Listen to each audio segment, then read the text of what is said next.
friends, once again you are most welcomed in my YouTube channel के English education. Friends, इस video में हम लोग फ्यूचर इंडेफिनिट टेंस के बारे में पढ़ेंगे, जिसे सिंपल फ्यूचर भी कहा जाता है। फ्यूचर इंडेफिनिट टेंस और सिंपल फ्यूचर टेंस भी कहते हैं। इसकी पहचान होती है कि वाक्य के अंत में गा गेगी आता है। किसी भी हिंदी वाक्य के अंत में गा गेगी करके आता है, ठीक है। इसमें हम हेल्पिंग वर्ब शैल और विल यूज़ करते हैं, शैल और विल यूज़ करते हैं, और यहाँ पर वर्ब अपने फर्स्ट फॉर्म में होती है, ठीक है। वर्ब अपने फर्स्ट फॉर्म होती है। हम देखते हैं कि अब अफर्मेटिव सेंटेंस में इसका कंस्ट्रक्शन कैसे होगा। पहले हम सब्जेक्ट लिखेंगे सेंटेंस में, फिर शैल और विल में से कोई एक लिखेंगे, फिर वर्ब की फर्स्ट फॉर्म, फिर ऑब्जेक्ट, फिर अदर वर्ड्स या रेस्ट जो बचेगा उसको लिख देंगे। यहाँ पर रेस्ट मतलब अदर वर्ड्स भी हम कर सकते हैं यहाँ पर, ठीक है। तो अब शैल का यूज़ कहाँ करते हैं? शैल का यूज़ जो है सिंपल सेंटेंस में। सिंपल अगर हमारा सेंटेंस होगा, फ्यूचर टेंस होगा, हैं, तो आई और वी के साथ शैल यूज़ होता है। बाकी जितने भी वर्ड्स होंगे, जितने भी हमारे सब्जेक्ट्स होंगे, चाहे यू हुआ, वी हुआ, यहाँ पर रेस्ट लिख दे रहे हैं, बाकी के साथ, ठीक है, विल यूज़ करते हैं। और इसमें फ्यूचर इंडेफिनिट टेंस में या सिंपल फ्यूचर में वर्ब हमेशा अपने फर्स्ट फॉर्म में होती है, ठीक है। एग्जाम्पल्स हम लोग समझते हैं। मैं एक पत्र लिखूंगा, मैं एक पत्र लिखूंगा।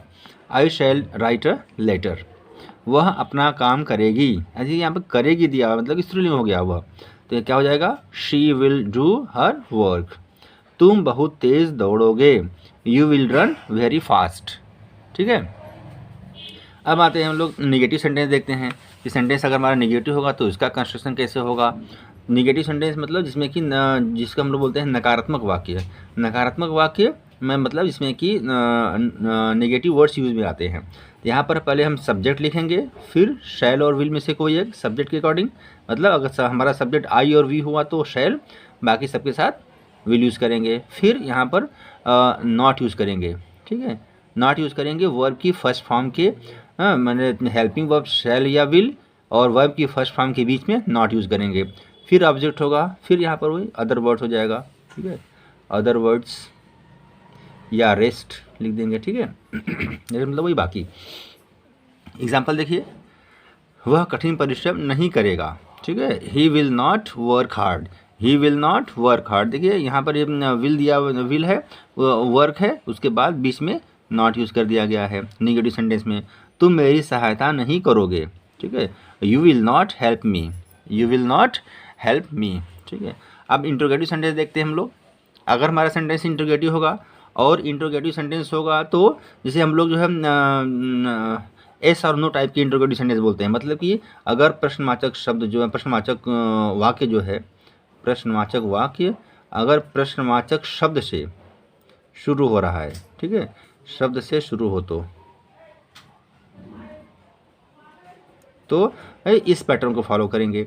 सब्जेक्ट के अकॉर्डिंग हम शैल और विल लिखेंगे, फिर उसके बाद सब्जेक्ट होगा, फिर वर्ब की फर्स्ट फॉर्म, फिर ऑब्जेक्ट, फिर अदर वर्ड्स, ठीक है। जैसे देखिए, क्या राम प्रतिदिन स्टेशन जाएगा, क्या राम प्रतिदिन स्टेशन जाएगा। Will Ram go to the station daily, ठीक है। अब जो भी हमारे प्रश्नवाचक वाक्य जो होते हैं, अगर वह प्रश्नवाचक शब्द से शुरू हो रहे हैं, कब, क्यों, कैसे, कहाँ से शुरू हो रहे हैं, वो एस और नो टाइप के इंट्रोगेटिव सेंटेंस कहे जाते हैं, क्योंकि उनसे क्वेश्चन करने पर हमें एस और नो में आंसर मिलता है, ठीक है। लेकिन यदि हमारा सेंटेंस, हमारा जो प्रश्नवाचक वाक्य है, अगर उसमें प्रश्नवाचक शब्द वाक्य के बीच में आ रहे हो, प्रश्नवाचक शब्द अगर वाक्य के बीच में आ रहे हो तो क्या हो जाएगा? हम इस पैटर्न को फॉलो करेंगे, ठीक है। यहाँ लिख दे रहे हैं कि प्रश्नवाचक शब्द, प्रश्नवाचक शब्द वाक्य के बीच में आए,